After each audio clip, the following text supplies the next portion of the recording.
Você falou muito em descarbonização, e não é só você, né? O mundo inteiro fala em descarbonização e hoje está na pauta o carro elétrico. Tem até uma brincadeira que se faz por aí, que dizem que nós temos etanol com fartura. Nós temos condições de explorar o etanol, de tirar dele tudo que ele pode oferecer. E só não foi mais para frente, porque se o etanol estivesse na Alemanha, ele ia dominar o mundo. Mas está aqui no Brasil.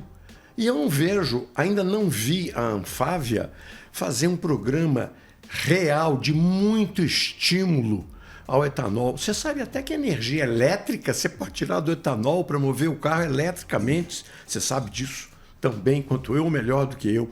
Por que a Anfávia não faz um movimento em prol do etanol, que polui menos que o elétrico às vezes, hein? Você sabe disso também, né? Bom, vamos lá. O etanol ele é fundamental para o país, não só em termos de descarbonização. O etanol é fundamental para garantir o processo industrial no Brasil e uma entrega de redução do CO2, de descarbonização. Por que eu falo de uma questão do olhar de emprego? Os países que aceleraram a eletrificação, principalmente para o carro elétrico, não a eletrificação, mas o carro elétrico, o que está acontecendo na Europa? A indústria caiu, foi lá para baixo. Quantidade de desemprego na Europa, fornecedores quebrando, fechando as suas portas por conta de acelerar a eletrificação, principalmente para o carro elétrico, sem entender o efeito colateral na indústria. Depois, Estados Unidos, a mesma coisa. Estados Unidos amargando queda nas vendas pelo aumento no preço dos carros e desemprego, redução de emprego, desindustrialização. Quem se beneficiou desse processo? A China, porque já tinha uma indústria preparada, um conhecimento e uma tecnologia específica para o carro elétrico. A China conseguiu explorar aquilo que ela tem e tinha pronto. E o que o Brasil tem e tem pronto? Bom, o Brasil investe há mais de 50 anos no etanol, em pesquisa. As coisas não aconteceram no Brasil por acaso. As coisas aconteceram com fortíssimo investimento da indústria automobilística no etanol. Então nós temos tecnologia de ponta, nós temos uma rede de distribuição do etanol que faz inveja no mundo inteiro. Então o etanol, ele é a solução para o nosso problema. Ele é tão simples que se o Brasil não fizesse nada, o Brasil fala assim, eu não vou fazer nada, nós não queremos fazer nada em termos de descarbonização. Se você aumentasse 20% o consumo de etanol na bomba, as nossas metas praticamente estariam batidas. Hoje a gente consome, fora a mistura na gasolina, você consome em média 30% de etanol na bomba. Por que você não pode aumentar isso? Primeiro, uma questão cultural. É tão cultural, Boris, que eu vou falar aqui uma coisa que você vai ficar assustado. Estava eu revisando as normas internas da Anfávia para ver questões administrativas e me deparei com uma norma dizendo o seguinte: você só pode abastecer o carro da frota com gasolina comum. Eu falei, peraí, tem alguma coisa errada. Nós defendemos o etanol e você me proíbe de abastecer o carro com... Eu mudei a norma agora recentemente e falei o seguinte: só se pode abastecer os carros da frota se for com etanol. Se o cara chegar lá com uma nota dizendo que ele abasteceu a gasolina, fora, não se abastece, não tem reembolso. Agora, por que isso existia? Porque sempre foi assim. Isso existe nas famílias.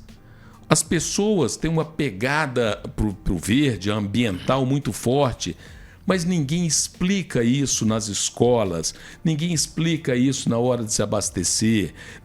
Então a questão cultural é muito importante, além da questão do preço. Porque muitas vezes a população está disposta a pagar um pouquinho a mais se aquele item ele tem um apelo ambiental de melhor resultado. E por que não faz isso com o etanol? É culpa nossa da Anfávia? Não tem a menor dúvida disto.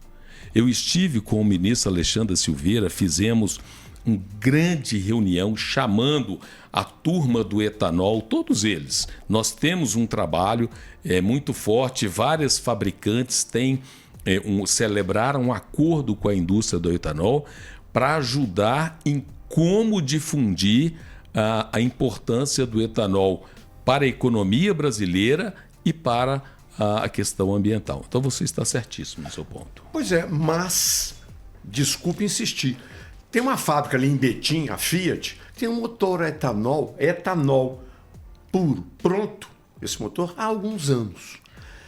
Você não acha que o governo tem ferramentas para estimular o carro flex a não ser mais flex, ser só etanol? Nós já tivemos aqui o primeiro carro etanol do Brasil, foi o famoso programa Proálcool. E por que não voltamos ao Proálcool? Quando você diz cultural, não tem também um medo dos usineiros, que é esse aproveitar de motores que só funcionam com etanol? Esse é um assunto complexo, primeiro pelo seguinte, o etanol ele ainda enfrenta dificuldades regionais. Se a gente pega o etanol em Minas Gerais, funciona muito bem, em São Paulo funciona muito bem, agora vai para o sul do país. Outro dia eu estava em Pernambuco, onde você tem uma quantidade enorme de usineiros de cana-de-açúcar, o etanol mais caro do que em outras regiões do país. Tem alguma coisa que... Então, não adianta a gente pensar apenas no carro 100% etanol, que seria o ideal, vamos pensar em termos de descarbonização, mas a realidade do Brasil é uma realidade ainda muito, muito complexa. E você precisa fazer veículos e carros que atendam toda essa realidade. Então eu acho que o Brasil tem caminhado, tem sido feito um trabalho, mas ainda tem um longo caminho pela frente. Isso eu não tenho dúvida. E todos nós defendemos a mesma pauta. Nós temos que ir para a eletrificação. Ninguém tem nada contra o carro elétrico. O carro elétrico é excelente em termos de descarbonização. Agora, ele tem o seu uso específico.